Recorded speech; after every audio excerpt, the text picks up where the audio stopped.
Hey guys, welcome to क्यूट्रिक्स 2.0। स्वागत है आप सभी का आज की इस क्लास में। इस क्लास के थ्रू हम लोग कर रहे हैं उत्तराखंड डीएलएड प्रवेश परीक्षा 2024 की तैयारी अभी से। तो आज है डे 14 और इस क्लास में हम लोग शुरू करेंगे प्रीवियस ईयर क्वेश्चन पेपर जो हम लोगों ने चल रहा था। हमारा जो सीरीज़ हमारी चल रही है वो प्रीवियस ईयर क्वेश्चन पेपर की ही चल रही है और उसी को हम लोग आगे कंटिन्यू करेंगे। उत्तराखंड डीएलएड की जो वैकेंसीज़ हैं वो हर साल आती हैं, आपको पता है। उत्तराखंड में गवर्नमेंट जॉब पाने का यही एकमात्र तरीका है जो सिक्योर मेथड है, ठीक है ना, कि आप एग्ज़ाम क्वालिफाई करिए 2 साल की अपने डाइट में, जो आपके डिस्ट्रिक्ट में डाइट है वहाँ पे ट्रेनिंग करिए और सिलेक्शन तो 2 साल बाद आपकी जॉब की गारंटी है। और प्राइमरी टीचर की जॉब है, बहुत अच्छी नौकरी होती है, आप सबको पता है, ठीक है। तो ये है, तो डीएलएड की जो प्रिपरेशन है वो क्यूट्रिक्स 2.0 के यूट्यूब चैनल पर स्टार्ट हो गई है। उम्मीद करता हूँ कि आपको जो क्लासेस हैं ये अच्छी लग रही होंगी। पूरी प्लेलिस्ट का लिंक जो है डिस्क्रिप्शन में है, ऊपर आई बटन में भी आपको मिल जाएगा। तो पूरी वीडियो, जैसे आज 14वां दिन है, 14th डे है, तो आप जो 13th डे हैं, जो 13 दिन पीछे चले गए हैं, उनकी भी क्लासेस को पढ़िए। छोटी छोटी वीडियोज़ हैं, 15 मिनट 20 मिनट की वीडियोज़ हैं, उनको आप पढ़ेंगे तो आपका प्रीवियस ईयर क्लियर होता रहेगा। उसके साथ ही, क्योंकि ये प्रीवियस ईयर क्वेश्चन है, तो कई सारे टॉपिक ऐसे हैं जो आपको डीप में पढ़ने की आवश्यकता हो सकती है। डिस्क्रिप्शन में हर टॉपिक का लिंक दिया गया है, वहाँ पे जाके पढ़िए। मेरी गारंटी है, चाहे आप बायो बैकग्राउंड के हों, चाहे आप आर्ट्स बैकग्राउंड के हों, चाहे आप कॉमर्स बैकग्राउंड के हों, या भले ही आप मैथ्स बैकग्राउंड के हो, लेकिन ये वाली मैथ्स आपको ना आती हो, आप सीख जाओगे, ठीक है। तो चलिए शुरू करते हैं आज की क्लास को, आज के पहले क्वेश्चन के साथ। तो जो पहला हमारा क्वेश्चन है, बहुत डिफिकल्ट सा आपको लग रहा होगा। ये एक ही क्वेश्चन है, मैंने यहाँ पे इसको कॉपी करके पेस्ट किया हुआ, जिससे कि दोबारा मुझे क्वेश्चन को लिखना ना पड़े। तो क्वेश्चन आपसे कह रहा है 27 to the power -1/3, 27 to the power 1/3 minus 27 to the power 2/3 plus 25 to the power 1/2 into 64 to the power 1/2 into 36 to the power 1/2 upon 9 to the power 1/2 into √4। तो चलिए स्टेप बाय स्टेप इस question को solve करते हैं। इस question को solve करने के पहले आपको एक्सपोनेंट आना चाहिए, कि जो पावर्स में एडिशन सब्ट्रैक्शन होता है वो आपको आना चाहिए, ठीक है। और 1/3 का क्या मतलब होता है, 1/2 का क्या मतलब होता है, ये हमें आना चाहिए। तो चलिए देखते हैं क्या होता है 1/3 1/2 का मतलब, इस चीज को समझते हैं। तो सबसे पहले कुछ चीजें मैं आपके सामने डिस्कस करूंगा, पहले उसको देखिएगा, फिर उसको हम इस क्वेश्चन को सॉल्व करेंगे। देखिएगा ध्यान से, अगर मैं लिखता हूं √4, तो इसका मतलब होता है 2, ठीक है। इस अंडरूट को अगर हम फ्रैक्शनल फॉर्म में लिखें तो इसको लिखेंगे 4 की पावर हाफ, ठीक है। 4 की पावर हाफ और √4 एक ही बात है, इसकी वैल्यू होती है 2। लेकिन अगर इसकी जगह 3 है, जैसे कि मान लेते हैं हम लिख रहे हैं 27 की पावर अंडरूट और यहाँ पे 3 लिखा है, तो इसका मतलब कोई एक ऐसा नंबर है जिसको 3 बार मल्टीप्लाई किया गया, यानी उसका क्यूब 27 है। जैसे 3 हो गया, 3 3 9 9 3 27। इतना क्लियर है। तो इस जो ये अंडर रूट है, क्यूब रूट कहा जाता है इसको, क्यूब रूट, है ना। तो क्यूब रूट को हम लिखते हैं 27 की पावर 1/3 इज इक्वल टू 3। तो ये चीज आपको क्लियर है, उम्मीद करता हूं समझ में आ गई होगी ये चीज, ठीक है ना। तो 1/3 का मतलब होता है क्यूब, है ना, और ये होता है आपका स्क्वायर। तो यही चीज मुझे आपको समझानी थी। अब हम इस क्वेश्चन को इजीली सॉल्व कर सकते हैं। चलिए देखते हैं। सबसे पहले लिखा हुआ है 27 टू द पावर -1/3। तो इसके लिए एक और चीज समझ लो, अगर माइनस में कोई चीज दी हुई है तो उसको रिवर्स कर, मतलब कुछ इस तरीके से समझिए, ये भी समझा देता हूं कि मान लो लिखा हुआ है 4/5 की पावर -2, है ना। तो अगर इस माइनस को हमें चेंज करके +2 करना है तो इसको हमें रिवर्स करना पड़ेगा, यानी 5/4 की पावर 2 करना पड़ेगा इसको। बात सेम है, ठीक है। ये भी समझ में आ गया होगा, ये सब एक्सपोनेंट्स के रूल हैं, ठीक है। तो अब ये देखो यहाँ पे 27 टू द पावर 1 -1/3 है। तो अगर इसके नीचे हम 1 एज्यूम करते हैं, तो अगर इसको रिवर्स कर देंगे, यानी लिखूंगा मैं 1/27, तो इसकी पावर -1/3 की जगह +1/3 लिख सकते हैं, है ना। इतना क्लियर है सभी को, ठीक। फिर ब्रैकेट स्टार्ट हो जाता है आपका, ब्रैकेट स्टार्ट हो गया, 27 टू द पावर 1/3। अभी मैंने आपको बताया था 27 टू द पावर 1/3 का क्या मतलब होता है, 3 होता है। क्या होता है, 3 होता है, यानी 3 की क्यूब, है ना, 1/3 माइनस, अब ये है 27 टू द पावर 2/3। अब इसको कैसे सॉल्व करेंगे, देखिए इसको मैं रफ में अलग से सॉल्व करके दिखा रहा हूं आपको। 27 टू द पावर 2/3, तो यहां पे समझना 27 टू द पावर लिखा हुआ है 2/3, है ना। तो इस 27 टू द पावर 2/3 को कैसे सॉल्व करेंगे, 27 को हम क्या लिख सकते हैं, 3 का क्यूब लिख सकते हैं, और इसकी पावर 2/3 लिख सकते हैं। तो जब पावर के ऊपर पावर होती है तो पावर्स आपस में मल्टीप्लाई हो जाती हैं, यानी 3 क्यूब इंटू 2/3 हो जाएगा, यानी दोनों पावर्स आपस में मल्टीप्लाई हो गई। तो ये मल्टीप्लाई से 3 से 3 कट गया, ये बचा 3 का स्क्वायर, दैट इज 9। यानी 27 टू द पावर 2/3 27 को हमने लिखा 3 की पावर 3, 3 से 2/3 मल्टीप्लाई हो गया, तो ये आपका 9 आ गया। यानी इस पूरे 27 टू द पावर 2/3 की जगह हम लोग 9 लिख सकते हैं। इतना क्लियर हो गया, लिख दिया 9 हमने, ठीक है। फिर प्लस कर दिया, नीचे में जो मैंने रफ वर्क किया इसको मैं इरेज करता हुआ चलूंगा, ठीक है। 9 लिख दिया, ठीक है ना, थोड़ा सा, हाँ 9 लिख दिया। फिर उसके बाद ये है 25 टू द पावर 1/2। अभी भी मैंने आपको बताया 1/2 का मतलब होता है अंडर रूट, और आपको पता है 25 का अंडर रूट कितना होता है, 5 होता है, नहीं 5 5 से 25 होता है, ये हो गया 5 इंटू ये है 64 टू दी पावर 1/2, यानी 64 टू दी पावर 1/2 का मतलब है 64 का अंडर रूट। यानी ऐसा कौन सा नंबर है जिसका स्क्वायर 64 होता है, 8 8 जा 64 होता है, यानी यहाँ पे 8 हो जाएगा। इंटू ये है 36 टू दी पावर 1/2, यानी 6 6 36 हो गया, यानी यहाँ पे 6 हो गया। अपॉन देखेंगे तो 9 टू दी पावर 1/2, यानी यहाँ पे 3 हो जाएगा, क्योंकि 9 टू दी पावर 1/2 का मतलब है अंडर रूट 9, और अंडर रूट 9 का मतलब होता है 3, यानी 3 3 जा 9। और अंडर रूट 4 का क्या मतलब होता है, ठीक है, समझ में आया। अब इसको यहीं पे हम सॉल्व करते हुए चलेंगे, 2 से इसको काट कर देंगे, 2 4 जा 8, 3 से इसको कट कर देंगे, 3 2 जा 6, ठीक है। आगे सॉल्व करते हैं। अब यहाँ पे है 1/27 टू दी पावर 1/3, यानी 1 की पावर 1/3 कितना होगा, 1 ही होगा। 27 टू दी पावर 1/3 अभी मैंने आपको समझाया था, यानी कोई एक ऐसा नंबर जिसको 3 बार आपस में मल्टीप्लाई किया गया, यानी यहाँ पे 3 आ जाएगा, है ना। इंटू इंटू है ना, यहाँ पे इंटू है, 3 माइनस 9 कितना होता है, 3 माइनस 9, ठीक है। यहाँ पे ये है 1/3 और ये है 2/3, तो 3 माइनस 9 आपका कितना हो जाएगा, माइनस में आंसर आ रहा है, देखते हैं, 3 माइनस 9 हो जाएगा माइनस का 6, ठीक है। प्लस यहाँ पे देखेंगे तो 4 दूनी 8, 8 पंजे 40 हो गया।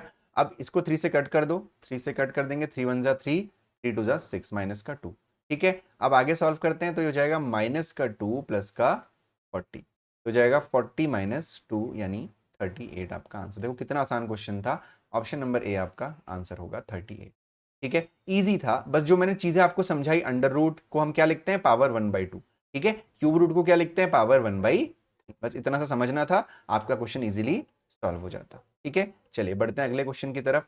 तो जो अगला क्वेश्चन हमारा है वो क्या हमसे कह रहा है, चलिए देखते हैं। तो अगला क्वेश्चन हमसे कह रहा है प्रथम 10 अभाज्य संख्याओं का औसत, average of first 10 prime numbers, ठीक है। तो प्राइम नंबर सबसे पहले समझते हैं, भाज्य संख्याएं क्या होती हैं, ऐसी संख्याएं जिनमें केवल उसी संख्या का और 1 यानी 1 का भाग जाए उसको अभाज्य संख्या कहते हैं, ठीक है। तो सबसे पहले अभाज्य संख्या क्या होती है, 2, ठीक है। सबसे पहले अभाज्य संख्या 2 होती है, फिर 3 हो गई आपकी, 4 नहीं होती, 5 होती है, 6 नहीं होती, 7 होती है, 8 नहीं होती, 9 नहीं होती, 10 नहीं होती, 11 होती है ना। 11 के बाद 12 नहीं होती, 13 होती है, 14 नहीं होती, 15 नहीं होती, 16 नहीं होती, 17 होती है, फिर 18 नहीं होती, 19 होती है, 20 नहीं होती, 21 नहीं होती, 23 होती है। कितने हो गए, 1 2 3 4 5 6 7 8 9 10, एक और चाहिए, 24 होता है, 25 भी होता है, 26 भी होता है, 27 भी होता है, 28 भी होता है, 29 नहीं होता है अभाज्य, मतलब जो बीच में मैंने बोले वो अभाज्य संख्याएं नहीं होती है, ठीक है। समझ में आया, अभाज्य संख्याएं प्राइम नंबर्स, मतलब ये वो संख्याएं हैं जिसमें केवल इसी संख्या का भाग जा सकता है या 1 का भाग जा सकता है। तो अब आप सबको पता है कि औसत निकालने के लिए हम क्या करेंगे, क्योंकि 10 संख्याओं का बोला है तो सबसे पहले हम सबको ऐड करेंगे, यानी हमें क्या करना पड़ेगा, 2 + 3 + 5 + 7 + 11 + 13 + 17 + 19 + 23 + 29, और इन सबको डिवाइड करना पड़ेगा किससे, क्योंकि 10 संख्याएं हैं तो 10 से हम लोग इसको डिवाइड कर देंगे, ठीक है। तो अब जोड़ना बड़ा टफ काम है ना, कोई टफ नहीं है, बहुत आसान है। अगर आपको ऐसे जोड़ने में दिक्कत होती है तो आप एक एक नीचे रख के भी ऐड कर सकते हैं। तो चलिए मैं जोड़ता हूँ, 2 और 3 5, 5 और 5 10, 10 और 7 17। अब मैं क्या करूंगा, इन सबको 10 10 काउंट करूंगा, ठीक है, देखना ध्यान से, 3 और 2 5, 5 और 5 10, 17, ठीक है। 17 हो गया, 17 हो गया, 17 के बाद और 10 जोड़ देंगे तो 27, 27, फिर उसके बाद 37, फिर 47, फिर 57, 60, अब ये 20 हो गया, इसको 20 जोड़ूंगा मैं, ठीक है। तो ये हो जाएगा 77 और फिर 97। तो मैंने सबको जोड़ा तो ये हो गया 97 प्लस, अब यहाँ पे जो जो बचा हुआ था वो ले लेते हैं। यहाँ पे 1 बचा था, यहाँ पे 3 बचा, यहाँ पे 7, यहाँ पे 9, यहाँ पे 3 और यहाँ पे 9, ठीक है। तो 3 और 1 और 3 4, 4 और 7 आपका 11, 11 और 9 20, 20 और 3 23, 23 और 9 32, यानी 32 इसमें जोड़ देंगे अपॉन 10। देखो कितना आसान तरीका है जोड़ने का, है ना, ऐड करने का। तो जाएगा 7 और 2 9, 9 और 3 9 10 11 12 यानी 129 अपॉन 10। तो 129 अपॉन 10 अगर अपॉन में 10 है तो इसके बाद डेसिमल लग जाएगा, यानी 12.9 आपका आंसर होगा, यानी हमारा आंसर है ऑप्शन नंबर डी। तो औसत निकालना आसान है, जिसका भी औसत आपसे पूछा गया उन सभी संख्याओं को जोड़ के वो जितनी संख्याएं हैं उसको 10 से डिवाइड कर दीजिए। जो इससे पिछली वाली क्लास थी, कल वाली क्लास थी डे 13, इवन हर क्लास में एक ना एक औसत का क्वेश्चन आ ही रहा है। ठीक है, समझ में आ गया। चलो जी बढ़ते हैं अपने अगले क्वेश्चन की तरफ। अगला क्वेश्चन है आपका, यदि किसी आंकड़ों का बहुलक 45 है तथा माध्य 27 है तो माध्यक होगा। If the mode of a data is 45 and mean is 27, the median is. अब मीन मोड मीडियन क्या होता है, इसके लिए आपको दूसरी क्लास देखनी पड़ेगी। यहाँ पे मैं समझा दे रहा हूँ, तीन चीजें होती हैं आपकी, ठीक है। एक मोड होता है, एक मीन होता है, एक मीडियन होता है। अगर हिंदी में बात करूं, बहुलक होता है, माध्य होता है और माध्यक होता है। तो माध्य तो बेसिकली एवरेज होता है, आप ये समझ लो। मीडियन और मोड के अलग अलग फॉर्मूला होते हैं, वो किसी और क्लास में डिस्कस करेंगे। फिलहाल यहाँ पे अगर तीनों की बात की गई है तो इन तीनों को जोड़ता हुआ एक फॉर्मूला होता है, वो क्या होता है वो हमें देखना है।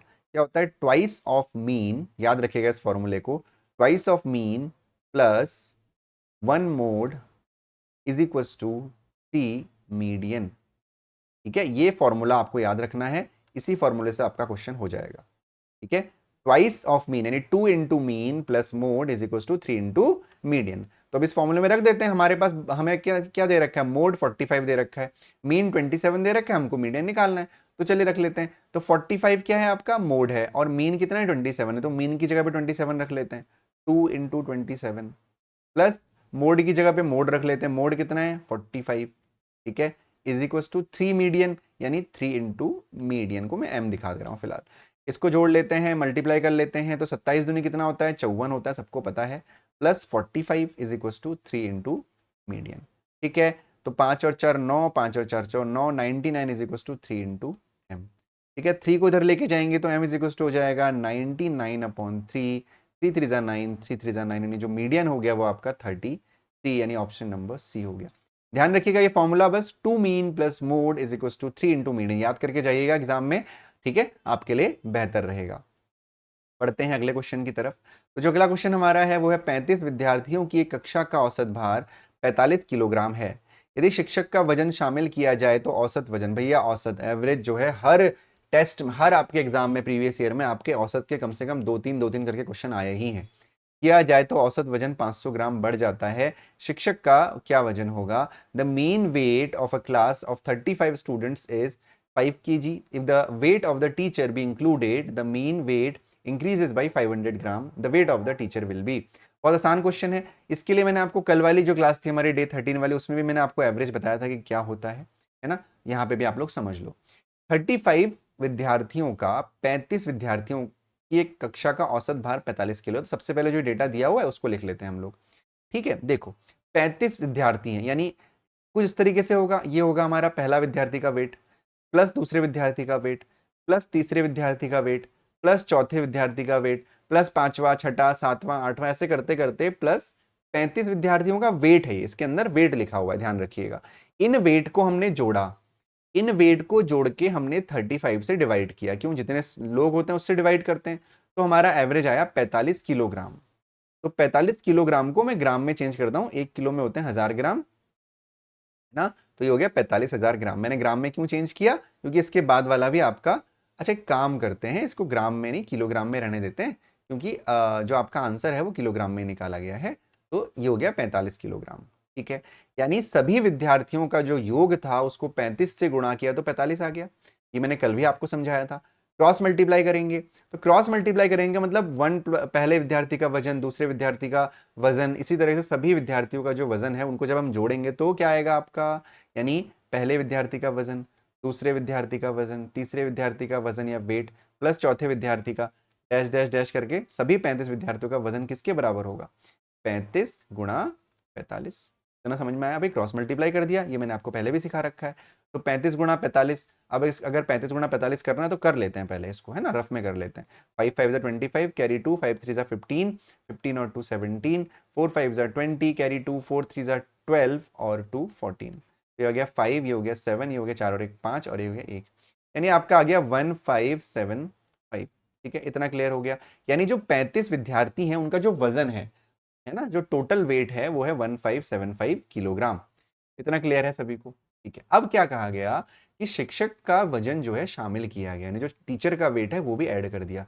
तो मतलब पहले 35 लोग थे, अब 36 लोग हो गए, है ना, 36 लोग हो गए, समझना ध्यान से। यानी पहला स्टूडेंट प्लस दूसरा स्टूडेंट प्लस तीसरा स्टूडेंट, इसी तरीके से डैश डैश डैश प्लस 35वां स्टूडेंट हो गया। इन सबका वेट है, ये इन सबका वेट है, प्लस टीचर का वेट, है ना। और इसका औसत क्या करना है? औसत के लिए भाई पहले 35 लोग थे, अब 36 लोग हो गए, 36 हो गए। तो कितना हो गया अब एवरेज? अब वो कह रहा है कि एवरेज 500 ग्राम बढ़ जाता है। तो पहले कितना था एवरेज? 45 था, 45 किलो था। अब 500 ग्राम मतलब आधा किलो बढ़ गया। तो यानी अब एवरेज कितना हो गया? 45.5 केजी हो गया। इतना क्लियर है नहीं है? 45.5 केजी हो गया, ठीक है, 45.5 केजी हो गया। तो मतलब वन, अब देखो ध्यान से, अब 1 से लेके 36 तक की जो वैल्यू है वो तो हमें दी हुई है 1575, है ना। तो हम इसकी जगह पे रख सकते हैं 1575, रख सकते हैं, नहीं रख सकते हैं, प्लस टीचर का वेट बराबर इन दोनों का मल्टीप्लाई, यानी 36 इंटू 45.5। बहुत इजी है, बिल्कुल टफ नहीं है। तो इसको पहले मल्टीप्लाई कर लेते हैं हम लोग रफ में। 36, काम करो, मल्टीप्लाई करेंगे तो मल्टीप्लाई कर लेते हैं 45.5 गुणा 36। तो 6 पंजे 30, 6 पंजे 30 और 3 33, 6 6 चक्को 24, 25 26 27। देखो मैं इंग्लिश और हिंदी दोनों में कंफर्टेबल हूँ, कभी मैं हिंदी बोलूंगा कभी इंग्लिश बोलूंगा, क्योंकि आप जितने भी स्टूडेंट्स हो जिस भी मीडियम के हो आपको दोनों को कंफर्टेबल लगे। 3 5 ज़ा 15 कैरी 1, 5 3 ज़ा 15 और 1 16 कैरी 1, 3 4 ज़ा 12 और 1 13। तो ये आपका आ जाएगा 0 5 और 3 8, 7 और 6 13, 3 2 5 और 1 6 और 1 1638। यहाँ पे डेसिमल लगाओगे क्योंकि यहाँ पे पॉइंट है, तो ये हो गया 1638। यानी इसको इरेज कर देते हैं, यानी ये आपका कितना आ गया? इसका जो मल्टीप्लाई हो कितना आ गया? 1638 किलो। यानी टीचर का वेट प्लस स्टूडेंट्स का जो टोटल वेट है वो कितना है? 1638 है। तो अभी टीचर का निकालना है, तो टोटल में से माइनस कर दो 1638, ये 1575 इधर चला जाएगा, माइनस कर दो 1575। तो ये आपका हो जाएगा 8 में से 5 गया 3, यहाँ एक कैरी ले लीजिए, 7 और 6 13, यानी 63 केजी आपके टीचर का वेट होगा, जो कि होगा excuse me option number A. आसान था। तो एवरेज वाले क्वेश्चन जैसे मैं आपको बता रहा हूं आप वैसे ही करिए, ठीक है। 63 केजी आपका आंसर आ गया। तो एवरेज में अगर दिक्कत है तो कमेंट सेक्शन में बताइएगा, मैं एवरेज, वैसे हालांकि क्लास अवेलेबल है लेकिन फिर भी किसी को पढ़ना है तो मैं किसी और तरीके से भी आपको समझाने की पूरी कोशिश करूंगा। उम्मीद करता हूं कि क्लास आपको अच्छी लगी होगी। प्रीवियस ईयर क्वेश्चंस करते रहिए। जो प्रॉपर आपको अगर पढ़ाई करनी है, आपको टॉपिक सीखना है ना डीएलएड का, तो वो जनवरी से नया कोर्स हमारा जब लॉन्च होगा तब आप उसको ज्वाइन करिएगा। हालांकि यहाँ पे भी आपकी बहुत सारी चीज़ें कवर हो जाएंगी, और अगर कोर्स आप ज्वाइन भी करना चाहते हो तो बहुत रीजनेबल कॉस्ट में आप ज्वाइन कर सकते हो, ठीक है। तो वो जनवरी में होगा, अभी तो अभी अगस्त ही चल रहा है, अगस्त में हम लोगों ने शुरू किया है, लेकिन ये जो प्रीवियस ईयर में करा रहा हूँ ये आपका अगले साल मई तक काम आने वाला है। तो आप जब भी देख रहे हैं, 2023 में देख रहे हैं, 24 में देख रहे हैं, एग्जाम से एक दिन पहले देख रहे हैं, हेल्प बहुत करेंगी ये चीज़ें। एटलीस्ट क्वेश्चन का तरीका करने का और क्वेश्चन कैसा आ रहा है वो आपको पता चल जाएगा। तो उम्मीद करता हूं कि वीडियो आपको पसंद आई होगी। अगर पसंद आई है तो लाइक जरूर करिएगा, अपने दोस्तों को शेयर और चैनल को सब्सक्राइब जरूर कर दीजिएगा। अपना ध्यान रखिए, पढ़ाई करते रहिए और all the best for your DElEd exam.